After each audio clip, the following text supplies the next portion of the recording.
Hey, what's up guys? It's recently the 10-year anniversary of me being at this team, and everyone's put together some photos that have been taken along the journey, and I wanted to just, we're going to pick a few of them and talk through some of them.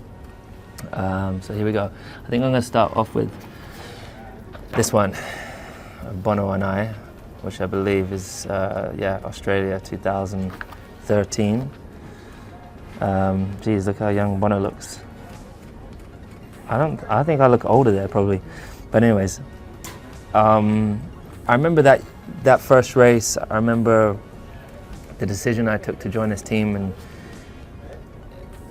I didn't let anybody influence the decision that I took.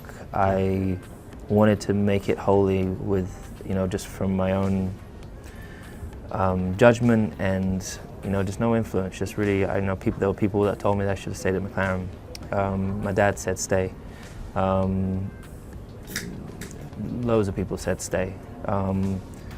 But something inside me told me that this was what was right for me.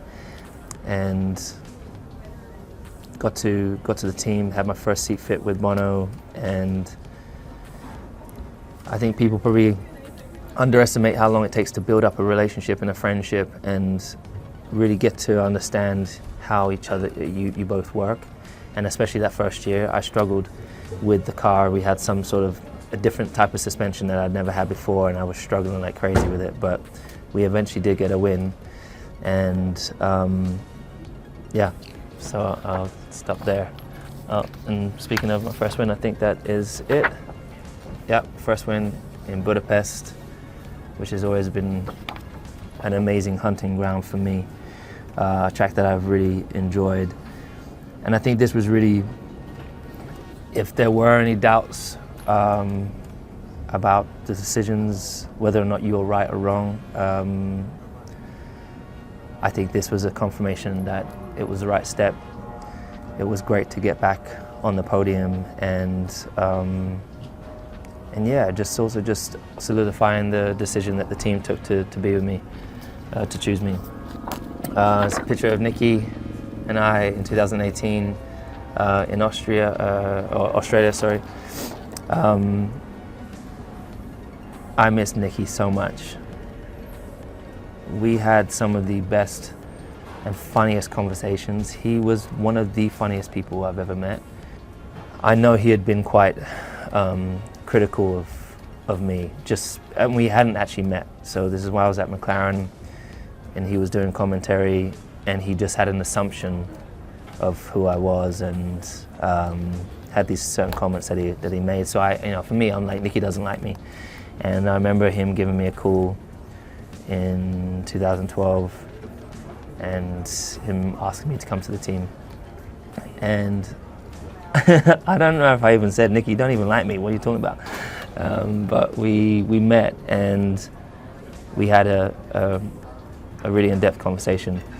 And he's like, oh, you're just like me.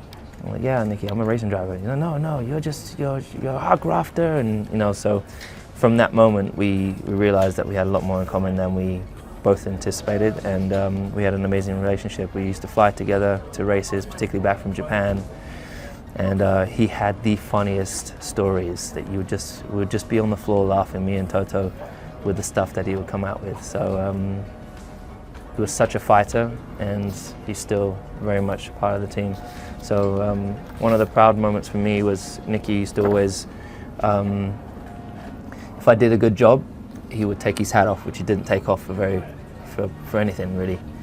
And if I did a bad job, he would do this, basically saying, give me my money back. So, but this was the race in Monaco in 2019, where I dedicated a helmet to him.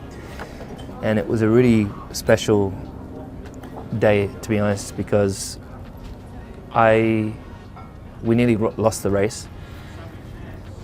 And I focused it was so important for me to win that race for Nicky. And I don't know why, but I guess it's because that was the weekend that Nicky, or that week that Nicky had left us. So it would mean so much to me if I got that win. And I remember nearly losing it. and I wasn't able to even enjoy the win afterwards. I remember getting back, I was so spent. I went straight to bed. I didn't get up and go to dinner. I didn't get up and celebrate my win. Of course, you're looking back, you're like, I wish I did, but I just didn't have the energy. I was so mentally and physically drained, and also just sad that I lost a friend. What's another good one? Oh, here's a good photo. This is Brazil 2021 with Valtteri and I. Valtteri's it was just such a great teammate and colleague. And when I talk about teammate, I don't know if people really think about it, but there's like a conflict of interest here in our sport. We've got 2 championships, a team championship, which we're hired to do, and then a driver's championship. And so our job is to score the most points individually or collectively for the team, but ultimately you want to beat your teammate. And so there's always this internal rivalry. It's always a very, very delicate path to walk down, and it's very, very difficult it's very easy to be on the wrong side and you fall out or whatever.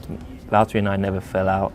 We always just spoke on things. He was very much just like, he's got to do a better job, or I've got to do a better job if one of us beat each other.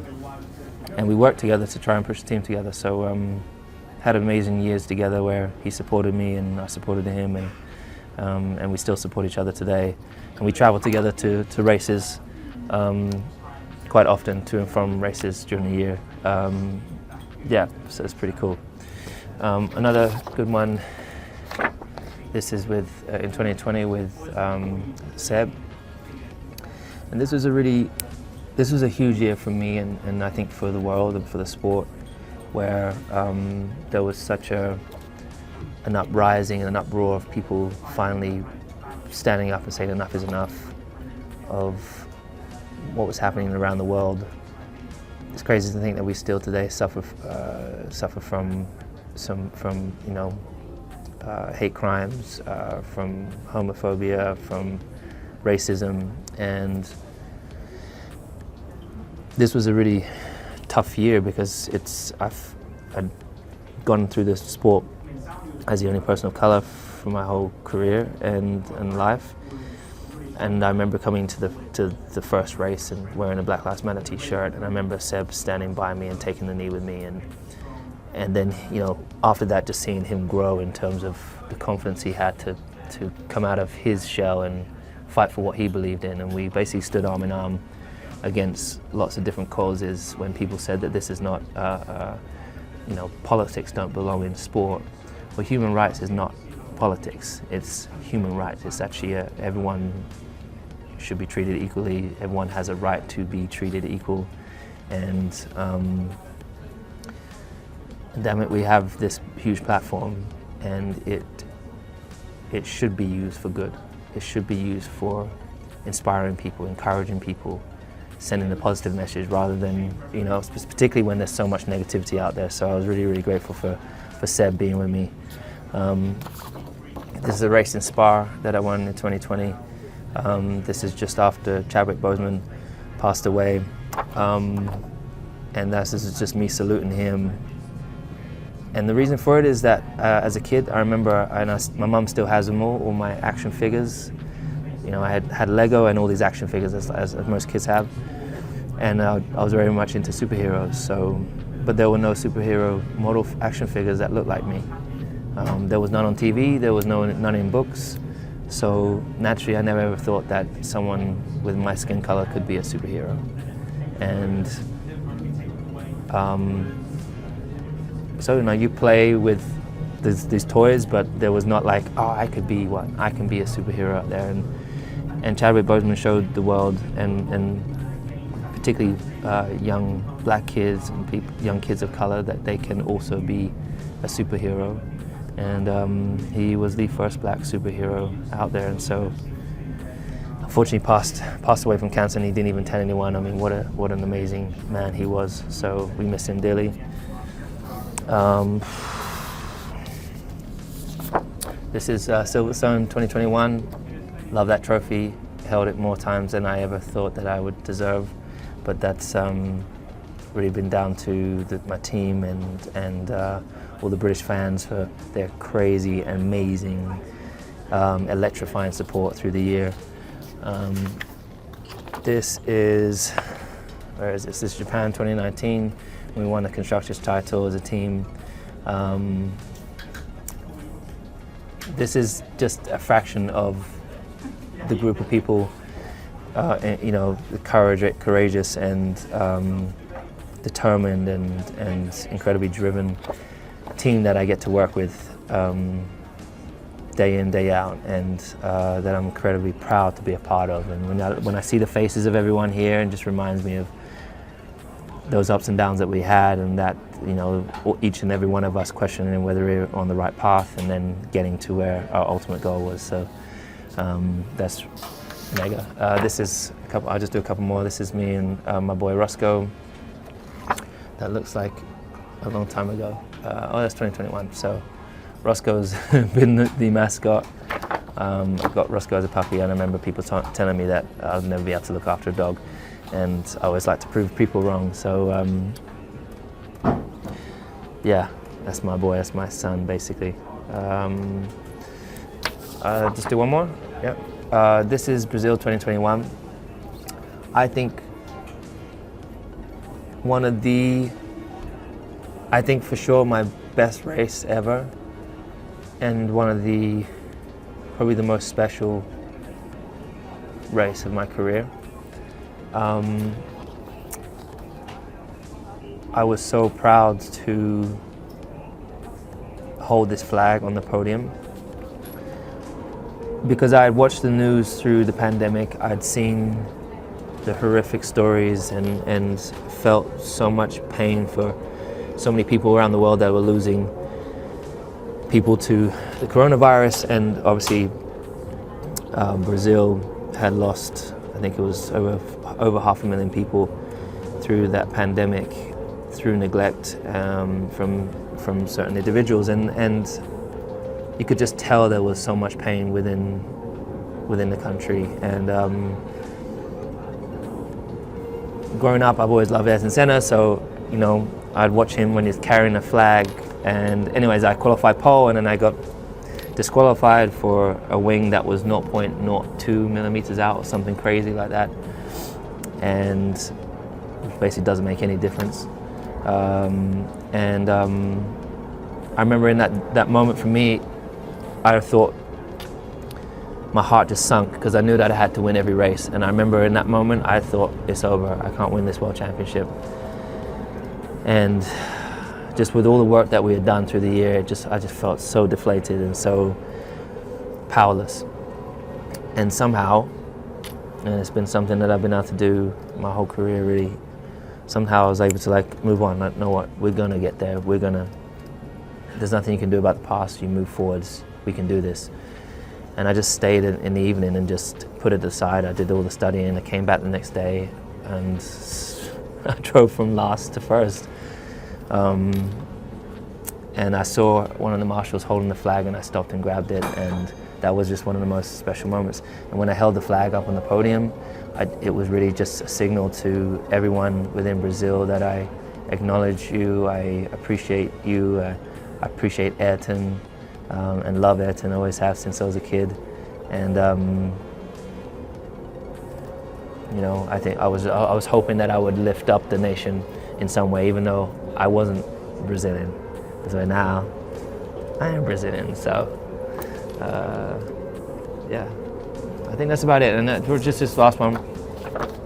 This one's in Qatar, where I wore a rainbow helmet.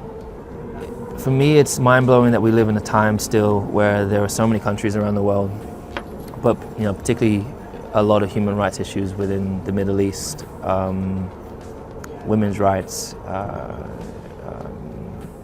LGBT rights, and there are laws that restrict people from being their true selves. And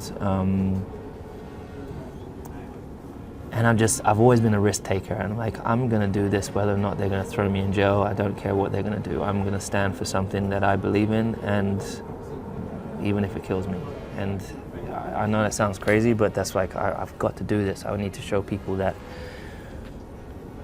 how important it is and spark those conversations out there, put those that are in power on edge and feel that they need to have conversations about making change because it brings negativity to their country and etc. So did it, and I won the race, and my drive was like, I've got to get to the top of the podium because then that'll make the biggest bang, the biggest awareness for it, and I did. So I was really proud of it. I still use it today. The team used it on the Star for a race. I think it has sparked more conversations, and I think I think the sport's starting to loosen up and open up more and more, but we still have a long way to go. So anyways, I think that's it. Thanks for listening.